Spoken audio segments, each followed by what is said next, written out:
नमरूद का गुरूर। नमरूद एक ताकतवर और मुतकब्बिर बादशाह था जो अपनी हुकूमत, दौलत और फौजी ताकत पर हद से ज्यादा नाज करता था। इसने वक्त के साथ ये गुमान कर लिया कि वही सब कुछ है और इसी के हुक्म से जिंदगी और मौत है। इसका गुरूर इतना बढ़ गया कि वो खुद को खुदा कहलवाने लगा और लोगों को मजबूर करता कि इसी की इबादत करें। इसकी शान और शौकत ने बहुत से कमज़ोर दिल लोगों को धोखे में डाल दिया। दो हज़रत इब्राहिम और नमरूद का मुकालमा। अल्लाह ताला ने हज़रत इब्राहिम को नमरूद के सामने हक बात कहने के लिए भेजा। दरबार में दोनों का आमना सामना हुआ। नमरूद गुरूर से भरा बैठा था जबकि हज़रत इब्राहिम पूरे सुकून और यकीन के साथ खड़े थे। हज़रत इब्राहिम ने फरमाया कि मेरा रब वो है जो जिंदगी देता और मौत देता है। ये बात नमरूद के गुरूर को चुभ गई मगर वो सच का सामना ना कर सका। 3 नमरूद का खुदाई दावा। नमरूद ने अपने आप को खुदा साबित करने के लिए एक चाल चली। इसने 2 कैदी बुलवाए, एक को कत्ल कर दिया और दूसरे को छोड़ दिया। इसने कहा कि देखो मैं भी जिंदगी और मौत का इख्तियार रखता हूं।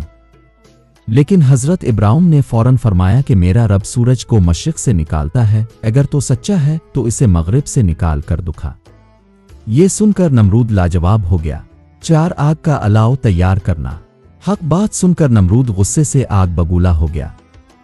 इसने हुक्म दिया कि हज़रत इब्राहिम को जिंदा आग में जला दिया जाए। इतनी बड़ी आग तैयार की गई कि इसकी तपिश से परिंदे भी करीब न आते थे। पूरा शहर जमा हो गया ताकि ये मंजर देख सके। नमरूद समझ रहा था कि इस तरह वो हक को खत्म कर देगा। आग का गुलजार बन जाना। जब हज़रत इब्राहिम को आग में डाला गया तो अल्लाह ताला ने आग को हुक्म दिया, ए आग, इब्राहिम पर ठंडी और सलामती वाली हो जा। ऐन इसी लम्हे जलती हुई आग एक सरसब्ज बाग में बदल गई। हज़रत इब्राहिम बिल्कुल महफूज थे, न कपड़े जले न जिस्म को कोई नुकसान पहुंचा। ये अल्लाह की कुदरत का अजीम मौजिज़ा था। 6 नमरूद की शिकस्त। ये मौजिज़ा देखकर नमरूद और उसके दरबारी हैरान और परेशान रह गए। नमरूद की आंखों के सामने इसका गुरूर टूटने लगा। जिस आग पर वो नाज कर रहा था वो भी अल्लाह के हुक्म की ताबे निकली।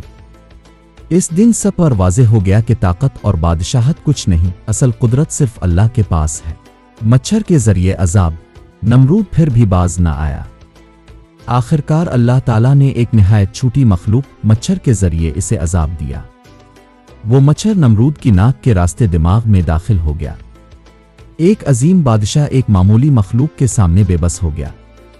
ये इस बात की निशानी थी कि अल्लाह कमजोर को भी ताकतवर पर गालिब कर सकता है। 8 नमरूद का इबरतनाक अंजाम।